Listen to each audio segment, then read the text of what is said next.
Salam gənclər, hər vaxtınız xeyir olsun. Bugünkü dərsimizdə biz risk idarəsi ilə bağlı, yəni risk hesablamasına bağlı bir dənə toolu izah eləyəcəyik və bunu kompüterə necə yüklənməsi, MetaTrader 5-ə necə qoşulması, ümumi istifadəsi bununla bağlı olacaq dərsimiz. Elə isə vaxt itirmədən keçid eləyək dərsə. Deməli gənclər, ilk əvvəl olaraq bura Position Size Calculator yazırıq və ya mən sizə açıqlama bölməsində link verəcəm. Ora daxil olub yükləyə bilərsiniz. Earn Forex-dən mən yükləyirəm.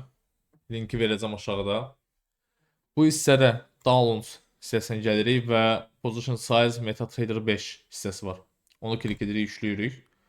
Burada zip dosyasını açılır. Mən indi yükləmişəm deyə. Burada artıq 3-cü dəfədə düşdü eyni adla. Üstünə 2 dəfə klik edirik zip dosyasını çıxartmaq üçün və onun hedef iCloud hissəsində fərq eləmir. Hər hansı bir yerə çıxara bilərsiniz. Bu sizdən asılı olan bir şeydir. Məsələn, mən Local Disk məsələn, Y-yə və ya C-yə fərq etmir. Bunları birinə çıxarıram. OK bastıq. Aha. Bu qədər. Çıxartdıqdan sonra daxil oluruq MetaTrader 5-ə. Gənclər, burada isə hal-hazırda MetaTrader 5-ə Position Size-ı necə istifadə etmək lazımdır, necə yükləmək lazımdır. Bunu göstərəcəm. Burada əvvəl olaraq kılavuz hissəsində sizin hesablarınız olur. Trading hesablar, burada göstəricilər var. Burada isə uzman danışmanlardır. Yəni Expert Advisor gedir bunlar. Expert Advisor hissəsində burada sizdə Position Sizer olmayacaq. Bunu əlavə etmək üçün nə etmək lazımdır? Əvvəl olaraq dosya hissəsinə gəlib veri klasörünü aç. Bura klik edirik. Bura klik etdikdən sonra MQ55-ə daxil oluruq. Burada Expert hissəsinə daxil oluruq və artıq burada bizə açılır. Az öncə gördüyümüz fayllar hamısı burada. Advisor Examples və digər fayllar. Bu Position Sizer sizdə olmayacaq. Bunu bura əlavə etmək üçün nə etmək lazımdır? Əvvəl olaraq biz daxil oluruq C diskinə. Mən bura çıxartmışdım. Siz desktopa və ya başqa diskə çıxarda bilərsiniz yüklədikdən sonra zip dosyasından. Position Sizer üzərinə vurub, kopya edib, təkrardan MQ5-ə qaydırıq və bunu bura nə edirik? Kopyalayırıq. Yapışdırıb verdikdən sonra mən hal-hazırda burada əvvəl istifadə etmişəm deyə. Məndə replace deyir, yəni yerini dəyişdirməyə ehtiyac yoxdur. Çünki məndə zaten hal-hazırda var. Yerini dəyişdirməyə ehtiyac duymuram. Yəni bura siz yapışdırdıqdan sonra bu hissə X verib çıxırsınız və MetaTrader-a bir dəfə gir çıx etdikdən sonra artıq görəcəksiniz ki, burada Position Sizer hissəsi sizdə aktiv olaraq görünür.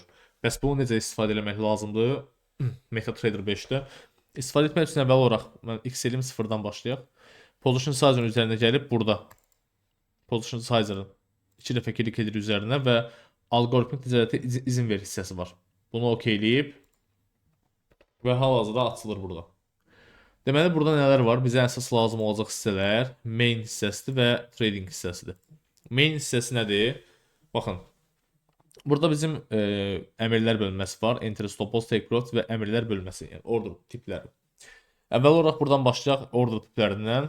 3 cür order tipi var. Instant, Pending və Stop Limit. Instant bildiyimiz market əmrinin əməliyyata daxil olmaqdır. Pending bildiyimiz limit əmridir. Buy limit və ya sell limit fərq etmir. Stop limit isə necədir? Limit əmrinə bir növ əksi kimi fikirləşə bilərsiniz. Necə ki, əməliyyat açanda siz limitini açdınız, stopu qoyursunuz. Məsələn, sell limit açdınızsa buy stop qoyursunuz. Buradakı stop limit əslində buy stopdur, sizin o sell limitdəki. Məsələn, long əməliyyat açmaq istəyirsiniz. Market qiymətindən normalda aşağıda biz long limit qoyuruq. Ancaq stop limitlə açdıqda biz əməliyyatda məsələn buy stop limit əgər belə açırıqsa bu zaman market əmrindən, yəni market qiymətindən yuxarıda biz əmri daxil edirik ki, artıq qiymət ora çatdıqda bizim əmr aktiv olsun. Bunu belə fikirləşə bilərsiniz. Məsələn, baxın. Market nədir? Baxın, deməli qiymət atıram burdadır, düzdürmü? Biz bura qoymuşuq entry. Yəni limitimizi bura qoymuşuq. Qiymət bu hissəyə çatanda bizdə long əməliyyat açılır. Yəni belə bir əmr növü də var. Bundan çox bəhs edilməsi də. Nəysə, burada bizim əsas istifadə edəcəyimiz instant və pendingdir. Burada nə var ikinci hissədə? Commission per lot. Yəni lot başı komissiyadır. Və fikir verirsə burada nə yazıb? One way yazıb. Yəni bir tərəfli. Bəs bu nədir? Bunu sizə izah edəcəm. Məsələn, əgər siz hər hansı bir komissiyası olan prop firm istifadə edirsinizsə, fon şirkətlərində, məsələn deyirəm, Alpha Capital Group. Burada necədir? Roll spread hesablarını, yəni spreadsiz hesablarda lot başı komissiya $5. Amma orada bizdə ümumi komissiya $5. Burada isə one way-dir. Bəs bura nə yazacaq? Bunun fərqi nədir? Əgər biz tam olaraq %100 risk idarəsinin hərəkət etmək istəyirsə, komissiyanı qatma məcburiyyətindəyik. One way hissəsində 5-in yarısını daxil edəcəyik 2.5. Nəyə görə? Məsələn, biz long əməliyyata daxil oluruq avro dollarda 1 lot. 1 lot daxil olduqda bizdən çıxır 2.5 dollar. 1 lotda satış əmri gəldi. Take profit və ya stop loss olanda yenə 2.5 dollar çıxır və yekunda 1 lot avro dollar əməliyyatına bizdən çıxır 5 dollar. Yəni 2.5 əməliyyat astığımız zaman 2.5 isə stop loss və ya take profitdə nəticələndiyi zaman. Burada bizə one way hissəsi isə 5-in yarısı, yəni nə?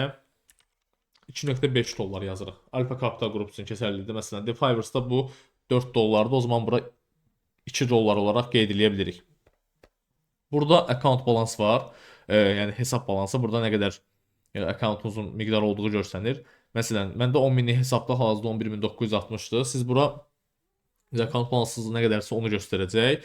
Burada bir nüans var. Əgər siz burada take profit'ə daxil edək, okey. Əgər siz burada riskinizi hesabladığınız zaman biri var ümumi balans özünün 1% hesablayasınız. Bir də var ki siz ümumi balans yox da 10 minlik hesabdan məsələn neçə almısınızsa onun %1 hesablayasınız. Bunu bəs necə yerinə yetirəcəyik? Əgər biz burada öz balansımızın %1-isə olduğu kimi qalacaq və bura risk %1 yazacaq. Bu qədər sadə. Yox. Əgər biz bu hissədə account balansda biz ümumi aldığımız hesab balansını istəyiriksə 10.000 dolları bura 10.000 dollar yazacağıq və burada artıq özü avtomatik olaraq %1 risk hesablayacaq. Aydın oldu bu hissəsi. Bunu belə də hesablaya bilərsiniz. Məsələn, account balansı qalar burada. Siz sadəcə bura risk etmək istədiyiniz məbləği yazarsınız. 100 dollar. Bu da ona uyğun hesablayar. Burada bir də take profit biz işarə etməliyik. Take profit məcbur özümüz işarə etməliyik. Burada yaxın haradır 1.13.9 yazırıq. Və bizə versin konkret take profit'i. 2 dənə take profit verdi bizə. Birim bizim üçün kifayət. Məsələn, burada long əməliyyatdır. Mən burada sizə izah edəcəm ki, bəs burada necə olur məsələ? Baxın, göy xətt enter-dir. Instant yazmısınız deyə market əmri tərif etmək olmur, amma bunu pendingə çevirəndə artıq enter-ni istədiyiniz yerə qoya bilirsiniz. Göy xətt enter-imizdir. Yaşıl stop loss-dur, narıncı isə take profit. Burada baxın, görürsünüz. Take profit hərəkət etdikcə burada bizim artıq revert risk, yəni risk revert hissəmiz vardı. Error hissəmiz dəyişir məsələn. Qaldırdıqca artıq errorimiz olur 3.12, yenilənə 1.71, stopda həmçinin hərəkət etdirdikcə bizim risk revertimiz dəyişir. Deməli, buradakı nədir bəs? Position size hissəsində 1.4. Bu asacağı lotdur. Yəni məsələn, stop 66 pips stopumuz varsa bizim bu hissədə. 66 pips stopda 100 dollar risk etmək üçün 1.4 lot açmalıdır. Bura həm də 2.5 dollar komissiyanı nəzərə alaraq hesablayır və açır. Yəni tam-tamına 100 dollar. 99.87 hesablayır 100 dollar deyə bilərik ki, bu artıq bizə 100 dollarlıq bir stop limiti qoyur.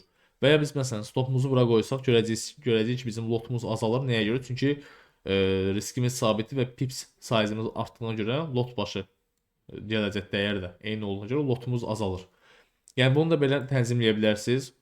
Tövsiyəm nədir? Mənim özüm istifadə etdiyim %1 risklə 2 arar, 2.5 arardı mənim ortalama standart istifadə etdiklərim. O cür istifadə edə bilərsiniz. Bəs bunların hamısını etdik. Necə trade atacağıq? Trade açmaq üçün gələcəksiniz trading hissəsinə və sadəcə trade atacaqsınız. Bu qədər.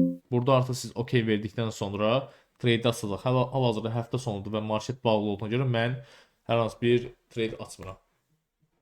Və belə, burada isə alqoritmik ticarətdə bu nədir bəs? Bu expert advisorla, yəni EA-lərə, bu hissələrə, danışmanlarla trade etməyiniz üçün, yəni bu aktiv olmalıdır. Bunu əgər passiv eləsəniz belə qalsa, siz bunu edən vaxtı baxın. Belə bir şey gələcək sizə. Uyarı verəcək. Yəni siz bu uyarını almamaq üçün mütləq şəkildə buranı aktiv eləməlisiniz ki, trade açılsın sizdə və ticarətinizi davam etdirə biləsiniz. Və bir də bir şey nəzərə çatdırım. Çalışın fon hesabı alanda mütləq ora fikir verin ki, qaydalarına orada əgər expert advisor, yəni EA yazılır. Expert advisor, uzman danışmanlar. Bunlara əgər icazə verirlər yoxsa yox. Çünki bəzi portföylərdə icazə yoxdur, bəzilərində vardı, bəzilərində limitli şəkildə icazə vardı. Məsələn, baxa bilərsiniz, birində sadəcə position sizer istifadəsini qoya bilərlər, birində ümumi expert advisorlar. Məsələn, Alfa Capital qrupda expert advisor hissəsi aktiv olur. Yəni aktiv eləyə bilərsiniz oranı. Mən zaten ötən videoda paylaşmışdım. Necə aktiv etmək olar, orada necə hesab almaq olar. Orada expert advisor hissəsi var ki, onu aktiv edin mütləq şəkildə. Əgər position sizer istifadə etmək istəyirsinizsə, həmçinin Defivers'da da icazə verilir. Başqa portföylərdə çox istifadə etməmişəm, onlar haqqında məlumatım yoxdur. Amma əgər normal şəkildə risk idarəsi eləmək istəyirsinizsə, mütləq şəkildə bunlara riayət etməyinizi tövsiyə edirəm və bunun üçün də fon şirkətlərindən ciddi maraqlanın ki, sabah üçün sizin fon hesabınızı bot istifadə etdiyiniz adı ilə payout vaxtı və ya fond doğandan sonra əlinizdən almasınlar. Yəni bu həm bir əsəb olacaq insana, həm bir demotivasiya olacaq. Bunları mütləq nəzərə alıb işinizi ona görə qurun. Yəni dərsimiz bu qədərdir gənclər. Arada suallarınız olarsa, kommentlər bölməsinə qeyd edə bilərsiniz. İndi isə məndən bu qədər. Növbəti dərslərdə görüşmək ümidi ilə hələlik.